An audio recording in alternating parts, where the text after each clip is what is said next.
2015 और 2017 के दरमियान दो चीजों के बारे में दुनिया के एलीट सर्कल्स में बात हो रही थी, एक पेंटिंग और एक यार्ड। न्यूयॉर्क में क्रिस्टीज ऑक्शन हाउस ने लियोनार्डो डी विंची की पेंटिंग सल्वाटो मुंडी ऑक्शन में रखी। पेंटिंग असली है या नहीं ये डिबेट थी, लेकिन फिर भी बिडिंग रुकी नहीं।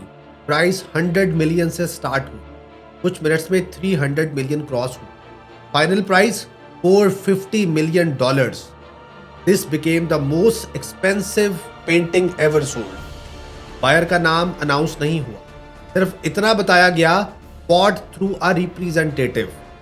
लगभग इसी वक्त मेडिटेरेनियन के पानी में एक और चीज अटेंशन ले रही थी, 134 मीटर लंबी याट, नाम था सीरीन। फुटबॉल ग्राउंड जितनी लंबी, जिसके अंदर swimming pools, private cinemas, helicopter landing होती थी।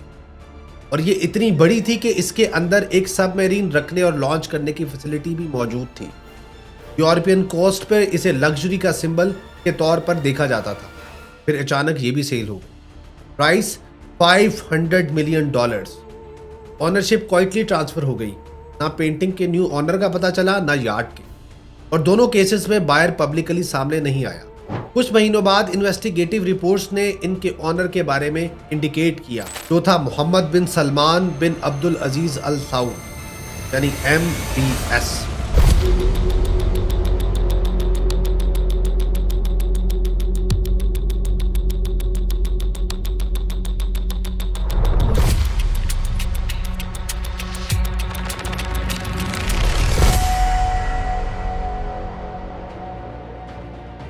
MBS 31 अगस्त 1985 को रियाद सऊदी अरेबिया में पैदा हुआ। उसके वालिद सलमान बिन अब्दुल अजीज उस वक्त रियाद प्रोविंस के गवर्नर थे, और सऊदी सिस्टम में ये पोजीशन पावर का सेंटर होती है। MBS की परवरिश रॉयल कंपाउंड्स के अंदर हुई, सिक्योरिटी प्रोटोकॉल और डिसीजन मेकिंग के बीच में।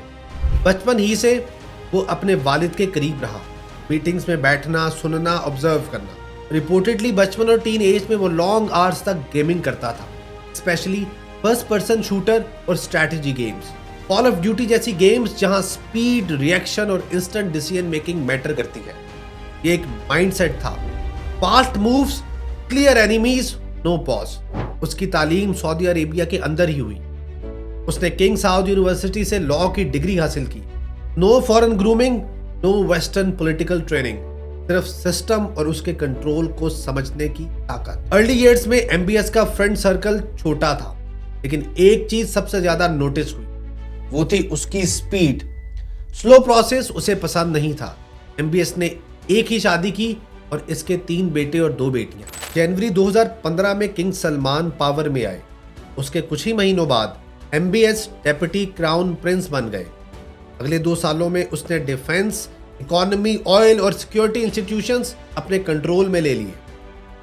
जून 2017 में एलिजेंस काउंसिल के वोट के बाद MBS क्राउन प्रिंस बन गए। सऊदी लॉ के मुताबिक प्रोसेस लीगल था, लेकिन सऊदी हिस्ट्री में इतनी तेज, इतनी सेंट्रलाइज्ड पावर शिफ्ट पहली दफा हुई। क्राउन प्रिंस और डिफेंस मिनिस्टर बनने के बाद मोहम्मद बिन सलमान ने पावर को एक जगह जमा करना स्टार्ट की। इंटरनेशनल रिपोर्ट्स के मुताबिक किंग सलमान तक एक्सेस धीरे धीरे लिमिटेड होती चली गई। Important meetings, important files, important decisions ज्यादातर MBS के थ्रू होने लगे। इसी दौरान ऑब्जर्वर्स ने नोटिस किया कि किंग का पर्सनल सर्कल पहले से काफी छोटा हो गया। वॉल स्ट्रीट जर्नल की रिपोर्ट के मुताबिक ये क्लेम भी सामने आया कि MBS ने अपनी मदर की किंग तक एक्सेस लिमिट कर दी। सऊदी ऑफिशियल्स ने इस क्लेम को डिनाई किया, लेकिन एक बात क्लियर थी, पावर अब सेंट्रलाइज हो रही थी। MBS से पहले सऊदी अरेबिया में पावर शेयर होती थी सीनियर प्रिंसेस के दरमियान। डिसीजन लेने में वक्त लगता था। रिलीजन स्ट्रॉन्ग था, मोरालिटी पुलिस स्ट्रॉन्ग थी, सिनेमास बंद, कॉन्सर्ट्स बंद, वुमेन पब्लिक लाइफ में ऑलमोस्ट इनविजिबल। स्टेबिलिटी थी, लेकिन स्पीड नहीं। फिर आया MBS, पावर एक ऑफिस में आ गई, कमेटीज खत्म, डायरेक्ट डिसीजन स्टार्ट, सिनेमास वापस, concerts allowed, mixed gatherings normal, religious police sideline, women drive करने लगी, जॉब्स में आने लगी, लेकिन साथ ही डिसेंट जीरो हो गया। एक्टिविस्ट जेल गए, क्लरिक्स साइलेंट हुए। एलीट ने सवाल पूछना छोड़ दिया। विजन 2020, ऑयल के बगैर इकॉनमी बनाने का plan, Aramco IPO, state oil company को मार्केट में लाकर ग्लोबल इन्वेस्टर्स को अट्रैक्ट करना, नियॉम यानी फ्यूचर सिटी टेक्नोलॉजी, टूरिज्म और एआई का experiment. Big money involved, big risks भी। अब दुनिया का रिएक्शन डिवाइडेड है।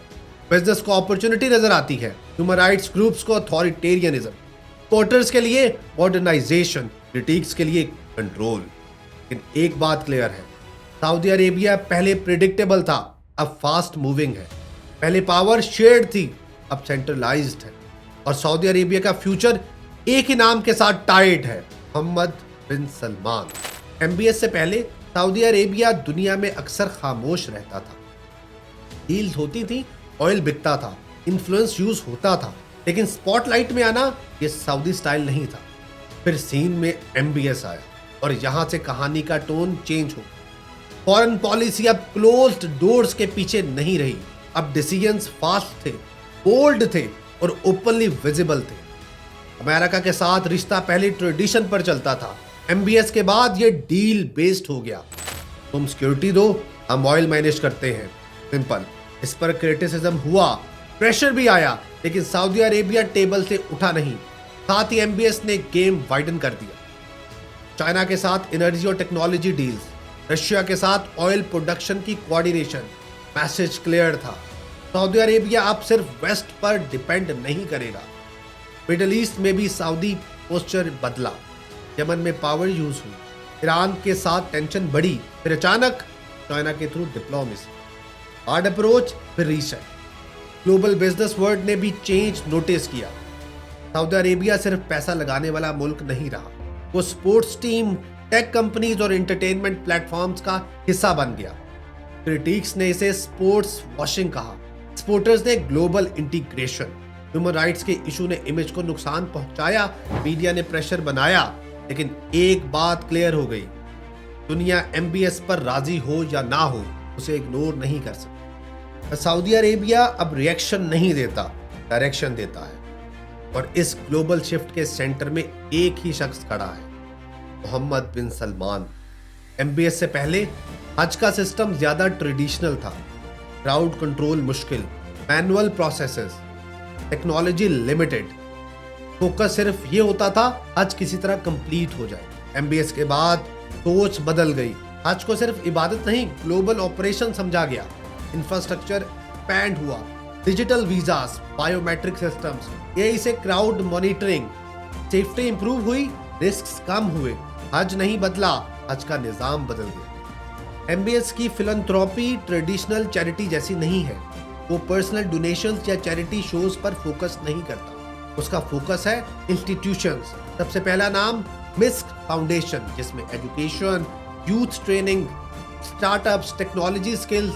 मकसद सिंपल है, सऊदी यूथ को फ्यूचर के लिए प्रिपेयर करना। ह्यूमैनिटेरियन एड भी होती है, लेकिन स्टेट के जरिए। किंग सलमान रिलीफ सेंटर, ये चैरिटी इंडिविजुअल नहीं, सिस्टम बेस्ड है। एमबीएस की अप्रोच क्लियर है, वो पैसा बांटने की बजाय कैपेसिटी बिल्ड करना चाहता है। सऊदी अरेबिया आज सिर्फ पैलेस पॉलिटिक्स का नाम नहीं, आज ये एक यंग नेशन का एक्सपेरिमेंट है, जहां यूथ को कहा गया वेट मत करो, सिस्टम खुद बदलेगा। एजुकेशन का रास्ता खुला, टेक्नोलॉजी को प्रायोरिटी मिली, ग्लोबल दुनिया के दरवाजे पहली दफा सीरियसली खुले। मोहम्मद बिन सलमान ने यूथ को ये सिग्नल दिया, तुम सिर्फ ऑब्जर्वर्स नहीं हो, तुम नेशन बिल्डर्स हो। रिस्क भी है, अनसर्टेनिटी भी, लेकिन पहली दफा सऊदी यूथ को सिर्फ स्टेबिलिटी नहीं, कॉन्फिडेंस दिया गया। ये कहानी भी कंप्लीट नहीं हुई, लेकिन एक चीज क्लियर है, सऊदी अरेबिया का नेक्स्ट चैप्टर मोहम्मद बिन सलमान के विजन के साथ लिखा जा रहा है।